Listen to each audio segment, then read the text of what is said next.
the Essenes embodied Jesus Christ. The story of Jesus most likely began around 100 years before the story begins, with his birth at the beginning of the Common Era. The first written version of the story is the Gospel of Mark that dates from 70 Common Era, about 40 years after the story says Jesus died. This is also the time of the Jewish revolt against Rome and the defeat and expulsion of the Jewish people from the Promised Land. The knowledge of the Hebrew Bible in a time of illiteracy indicates that the Gospel of Mark was written by Rabbis, or very learned men in Judaism. Men who decided they needed to write down this story that had been circulating by word of mouth and storytelling for as many as 170 years, beginning with the founder of the Judaism sect of the Essenes, the prolific writers of the Dead Sea Scrolls, to make money. Their temple, homes, and country were gone, and it was desperate times for the Jewish people. The name of the founder of the Essenes was with a capital T, the teacher of righteousness. That was his name, the teacher of righteousness. Meaning he was believed to be the man described in Isaiah 53 who makes the many righteous. The man Jesus claimed to be. According to the oral story that most likely began 100 years before the Common Era, BCE, with this man called the teacher of righteousness, who established a sect of Judaism known as the Essenes, this teacher of righteousness who fought with a wicked priest. All this information is in the Dead Sea Scrolls. Fought with a wicked priest. Did not like the way the temple was being run. Did not like all the sinning going on in Jerusalem, and did not live there, and despised riches and the material things of the world, just like Jesus, who also claimed to be the teacher of righteousness.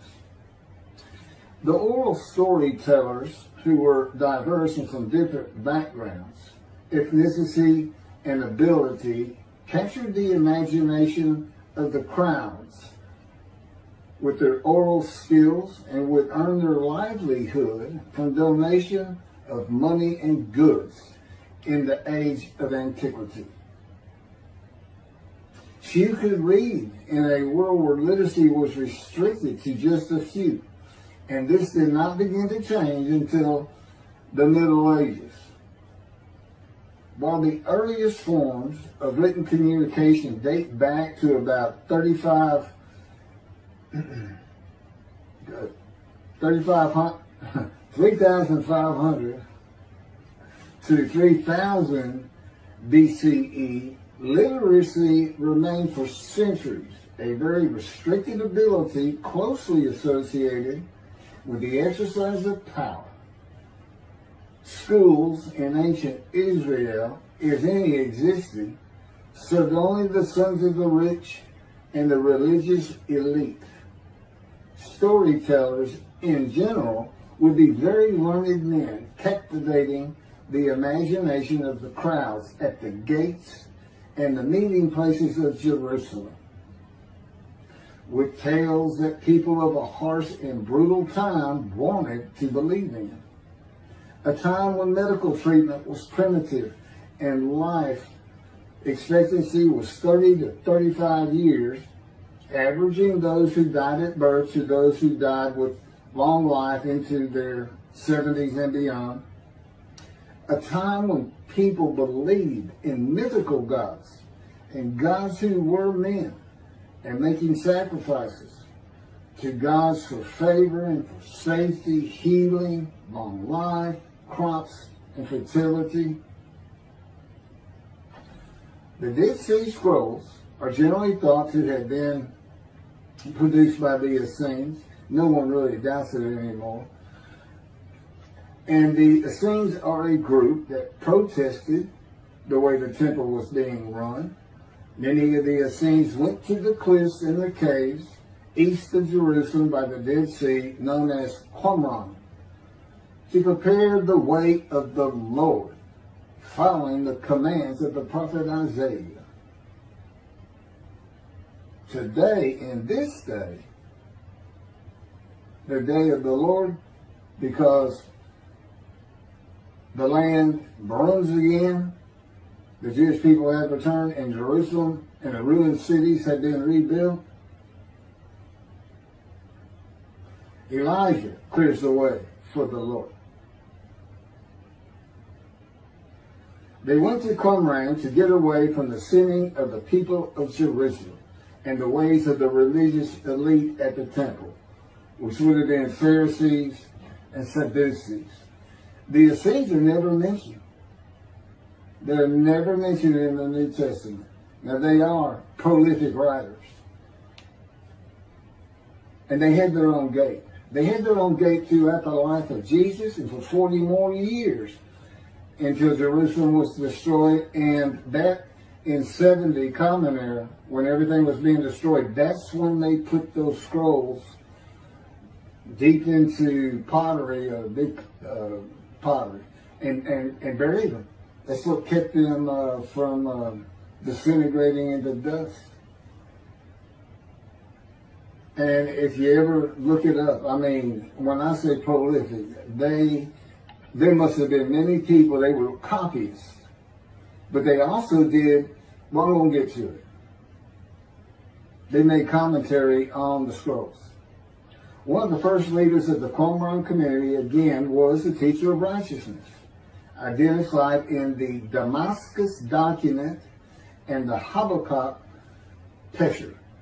A Pesher is a type of commentary in Hebrew. In the Pesher literature, the teacher of righteousness is presented as a founding figure who directly clashed with an opponent called the wicked priest. Of course, we all know what Jesus went through with the religious elite, Sadducees, Pharisees, and the high priest. This was the wicked priest in his day, 100 years before the birth of Jesus.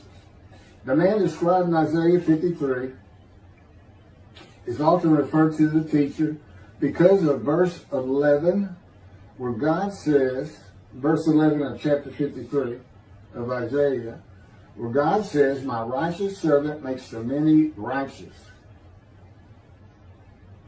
The teacher of righteousness and his followers left a library of information on his teachings, himself, and Scripture, and would seem to be the first of many men to claim or to be claimed by others that the man described in Isaiah 53. Jesus is not even the last. No, he's not. But, I mean, he's not even the last.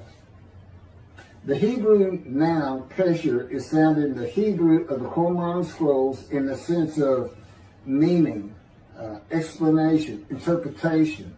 It is similar to a midrash in the Talmud. Various biblical texts were deemed prophetic and were subjected to pesher interpretation, even when appearing in non-prophetic literary context. The copy of the pesher of Isaiah dates to the beginning of the 1st century Common Era. The pesher of Habakkuk attributes this technique to the founder of the community, the teacher of righteousness. In other words, this pesher is written during Jesus' life. And they had their own gate, the gate of the Essenes. The Qumran sect, like the broader Jewish movement from which it sprang, took a critical view of the established orthodoxy of its time, believing Israel to be under divine judgment, regarding itself as the true remnant of Israel and awaiting its imminent vindication at the, quote, end of days. At the end of days, evil would cease, the wicked would be destroyed, and the righteous would live under a divine blessing. This is not unlike the teachings in Judaism today of a redemption, restoration, and exaltation of the Jewish people by the world of Gentiles, the nations, with peace throughout the world. When the anointed one comes, the anointed one means Moshiach. The New Testament will say Messiah, but it just means anointed to do a task for God. And that would be from chapter 11, verses 1 and 2 of Isaiah. And the man is described in Isaiah 53 according to the sages and rabbis of the time. He was known as the leper scholar. And that's because it's a man suffering familiar with disease, sickness that will bring you to grief and be exposed to death. Today we would say cancer. And he makes the many righteous by his knowledge. That's in Isaiah 53. By his knowledge. Not by his death, not by his crucifixion. Nobody dies. Exposure to death is not death. Jesus died. He was never exposed to death. He didn't get near it, that it did not happen.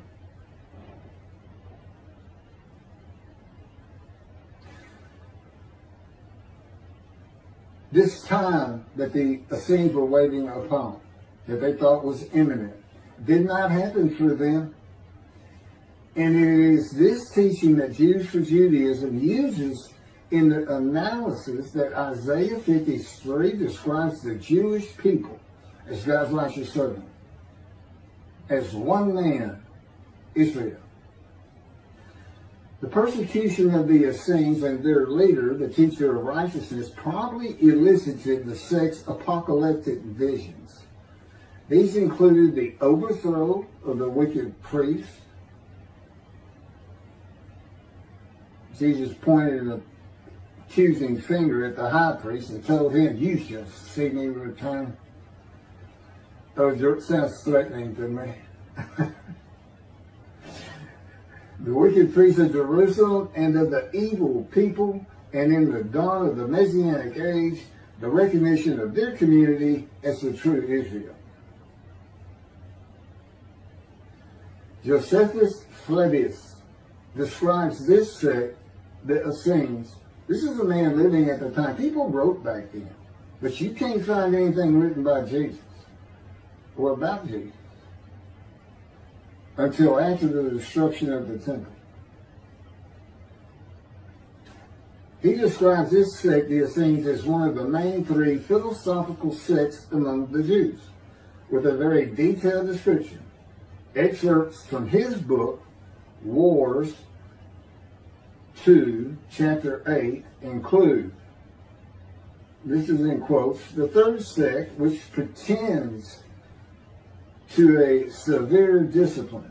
These men are despisers of riches, and so very communicative as raises our admiration. And as for their piety towards God, it is very extraordinary. You would think that Jesus would have been in this thing. He fit right in. But again, we never hear a single word about these prolific writers. The other two philosophical sects were the Pharisees and the Sadducees. In the New Testament, the Essenes are never mentioned, as I said. All the stories of Jesus and his clashes with the religious elite of Jerusalem in the New Testament are with the Pharisees and the Sadducees. According to this same Josephus, the name of the gate in the southern wall of Jerusalem at Mount Zion was called the Essenes Gate. Everything about the Essenes says Jesus would have been one.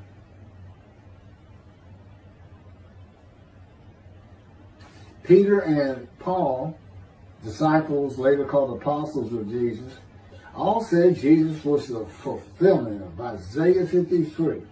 and the teacher of righteousness. All of Christianity does today. The Essenes, again, were writers and copyists and had their own gate in the southern wall of Jerusalem. The founding leader claimed to be the righteous servant, so did Jesus. It is impossible to believe that the Essenes had not heard of Jesus. It is impossible to believe they would not have gone to Jesus to question him and verify the stories around him and his claim of being God's righteous servant and right about him. Because they believed that their founder was the Moshiach and that the end times were coming. Moshiach, anointed one, described in Isaiah 53. They were great followers of the things Isaiah had to say, and there's a picture written on it during the life of Jesus. It's impossible to believe it.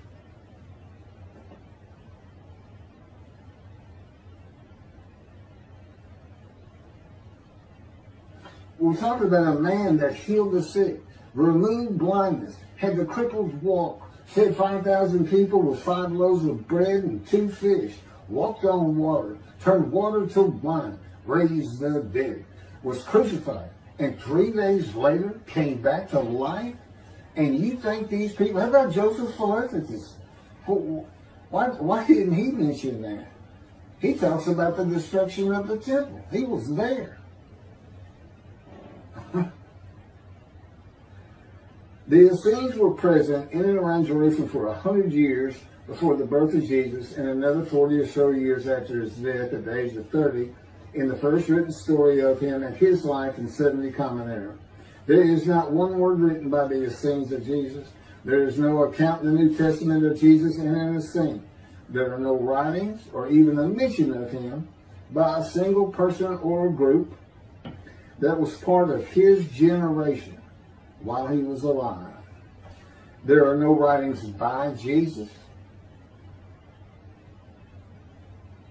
And prophets of God, men of God, servants of God have been writing for him throughout the biblical times until he stopped talking to his prophets. The Hebrew Bible ended. The last prophet he spoke to, Malachi. Malachi chapter 3, the last chapter of the prophets,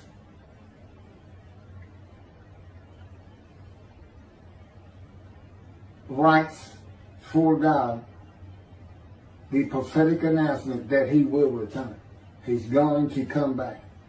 I've already talked about the 5 prophecies of Jesus of when he will return, and every single one of them was false. He didn't return, and his generation sons of those who pierced him with the spear on the cross. He says in the Revelation on the first page, verse 7, those who pierced me with the spear shall see me return. I'm coming back quickly.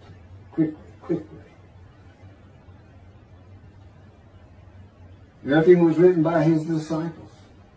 There are no writings by Herod or Pilate or any Roman newspaper, poem, or book of this man who healed the multitudes, fed the poor, walked on water, raised the dead, turned water to wine, was crucified and rose from the dead to human life, and then rose to heaven. That's where he's supposed to be returning from. While there are 3 Gospels under the names of 3 disciples, they are all considered pseudepigrapha. In Greek, that means falsely attributed. Writings which were attributed to authors who did not actually write them. And they were all written long after the death of Jesus, these Gospels, full of quotes and teachings from Jesus himself. Quoted parables, long speeches, Sermon on the Mount, long sermons that could not be accurate if passed by word of mouth. There is only one answer. The Essenes themselves, these writers and the storytellers of the day, have put this story together. And even though the writers of the gospel knew full well these rabbis were learned men of the Hebrew Bible, they knew it didn't really fit. But you know what else they knew? Nobody could verify it. Nobody could check them. Nobody could check them. Now, I just did a video on the deceptions. The deceptive, it covers just Matthew. And there's 3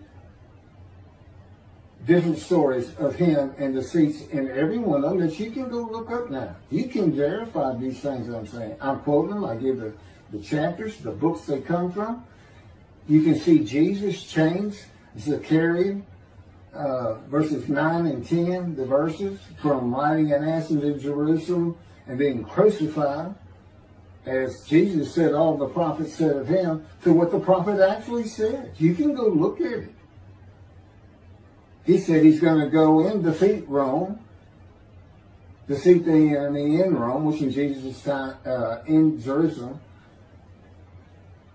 and be king of the world, which at the time would have been the nations of the Middle East. And he would tell them all to surrender. That's actually, that's part of the verse itself, verse 10. And he would defeat the enemy and have the nations surrender and be king from sea to sea, lands into ocean. You can't get more deceitful than that. You can't lie greater than that. You're manipulating Scripture, God's holy word, manipulating it, deleting a verse 10, telling your disciples, tell everybody these things. That's why he's telling them. Tell everybody these things. I'm going in. They're going to kill me. Okay. That's what the prophets say. Don't forget. And that's what he's doing.